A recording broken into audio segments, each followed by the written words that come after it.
আসসালামু আলাইকুম রহমতুল্লাহ। সম্মানিত দর্শক, কোন সময় 11 বার সূরাতুল ইখলাস পাঠ করলে কি হয়, কি লাভ হয়?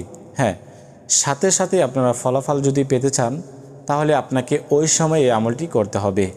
যদি করতে পারেন তাহলে অবশ্যই কাজ হবে। সম্পূর্ণ ভিডিওটি দেখার চেষ্টা করবেন, না হয় কিছুই বুঝবেন না, আমলটি করতে পারবেন না। সম্মানিত দিনী ভাই বোনেরা, যারা এই চ্যানেলে নতুন আসছেন, এখনও পর্যন্ত চ্যানেলটি সাবস্ক্রাইব করেন নাই, অবশ্যই চ্যানেলটি সাবস্ক্রাইব করে পাশে থাকবেন। এই চ্যানেলে আরও নতুন নতুন ভিডিও আসবে ইনশাআল্লাহ। সম্মানিত দিনী ভাই বোনেরা, তো এরকম কোন সময় রয়েছে, ওই সময়ে আপনাদেরকে এই আমলটি করতে হবে।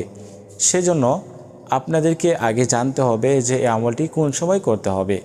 ওই সময়টা হচ্ছে এই তাহাজ্জুদের নামাজের আগে, মানে ফজরের নামাজের আগে, ফজর আজানের আগে ওই যে ওয়াক্তটা রয়েছে, এই ওয়াক্ততে আপনাকে এই আমলটি করতে হবে।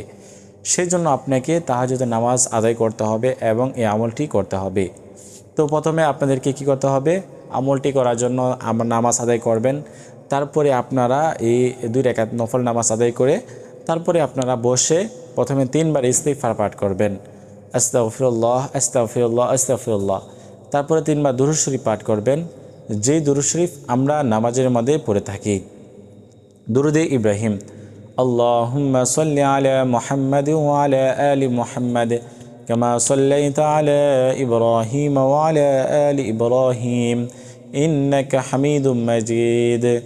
আল্লাহুম্মা বারিক আলা মুহাম্মাদ ওয়া আলা আলি মুহাম্মাদ কামা বারাকতা আলা ইব্রাহিম ওয়া আলা আলি ইব্রাহিম ইন্নাকা হামিদুম মাজিদ।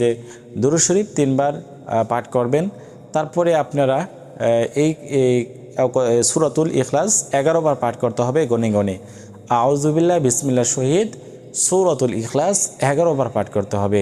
কতবার? 11 বার। আউযু বিল্লাহি মিনাশ শাইতানির রাজিম, বিসমিল্লাহির রহমানির রহিম, কুল হুয়াল্লাহু আহাদ, আল্লাহুস সামাদ, লাম ইয়ালিদ ওয়া লাম ইউলাদ ওয়া লাম ইয়াকুল লাহু কুফুয়ান আহাদ। বিসমিল্লাহির রহমানির রহিম, কুল হুয়াল্লাহু আহাদ, আল্লাহুস সামাদ, লাম ইয়ালিদ ওয়া লাম ইউলাদ ওয়া লাম ইয়াকুল লাহু কুফুয়ান আহাদ। তো সূরাতুল ইখলাস এভাবে 11 বার পাঠ করবেন এবং শেষে 3 বার দুরূদ শরীফ পাঠ করে নেবেন।